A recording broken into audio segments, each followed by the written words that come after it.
Picture this. You're the most powerful man in the world. You command legions. You could have anyone killed with a word. But every night, you write in your journal about how powerless you actually are. That was Marcus Aurelius, Roman emperor, philosopher, and the man who discovered something that modern neuroscience is only now beginning to understand. Most people think his famous meditations were about accepting reality. They're completely wrong. But first, let me tell you why this matters more today than ever. Sharbad, the Emperor, Secret. The year is 170 AD. Marcus Aurelius sits in his tent on the Germanic frontier, surrounded by the chaos of war. Outside, soldiers sharpen weapons. Inside, the most powerful man on earth writes something that will echo through 2,000 years of human consciousness. But here's what's fascinating, and what most people miss entirely. Marcus wasn't writing about philosophy for others. These weren't public proclamations or royal decrees. These were private notes to himself. A parer's desperate attempt to maintain his sanity in an insane world. Think about that for a moment.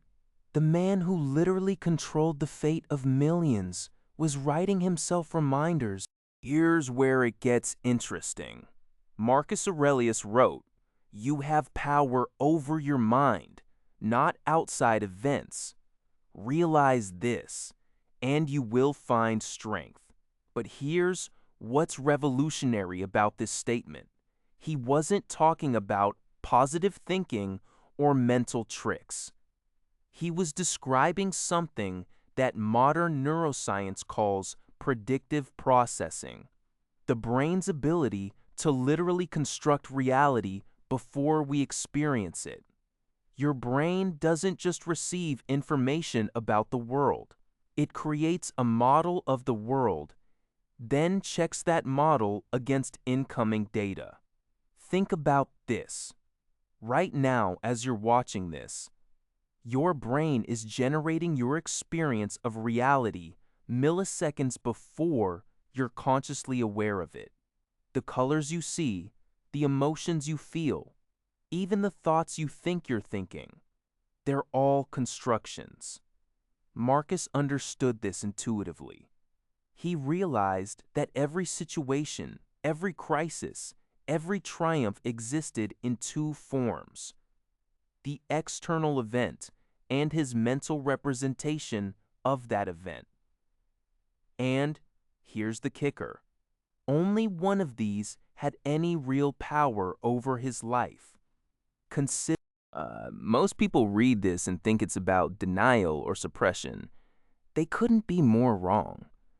Marcus is describing active perception management, the deliberate choice of how to frame reality. Think of it this way. You're not just experiencing your life, you're constantly authoring it. Every moment, your mind is making choices about which details to focus on, which interpretations to accept, which emotional responses to generate. Let me give you a modern example. You lose your job. That's the raw data. Employment status changed, but watch what your mind does next. It immediately begins constructing a story.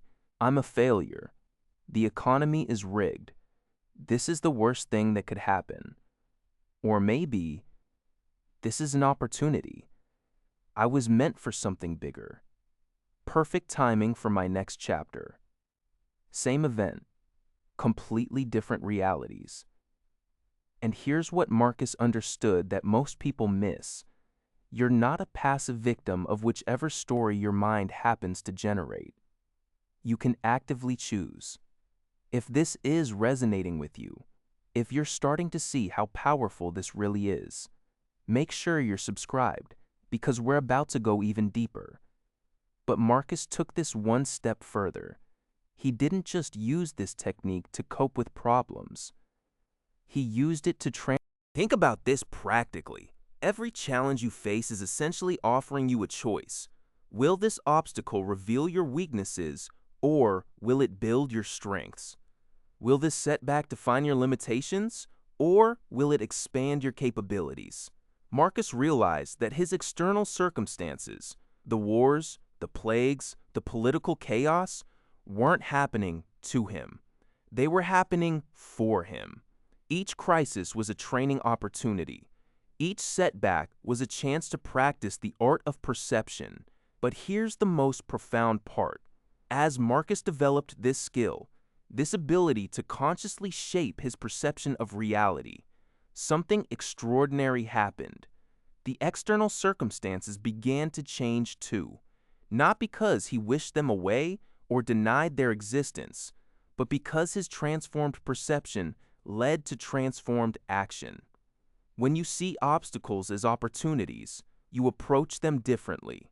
When you see setbacks as training, you respond with curiosity instead of fear. And this creates a feedback loop. Better perception leads to better decisions. Better decisions lead to better outcomes. Better outcomes reinforce the power of conscious perception. Marcus had discovered the ultimate life hack: how to transform reality by transforming how you see reality. If this isn't about fake positivity or pretending problems don't exist. This is about recognizing that you have more power than you realize. The same power that Marcus Aurelius used to remain centered while managing an empire in crisis. Remember, you have power over your mind, not outside events. Realize this, and you will find strength. Choose not to be harmed, and you won't feel harmed. The impediment to action advances action. Your perception is your reality. Your reality is your life, and your life is entirely in your hands. If you're ready to join the thousands of others who are transforming their lives through ancient wisdom and modern understanding, subscribe now, because the journey we're on together is just beginning. The question isn't whether you can transform your reality through the power of perception. Marcus Aurelius proved that 2,000 years ago. The question is, will you? The choice, as always, is yours. Word count: 2,847 words.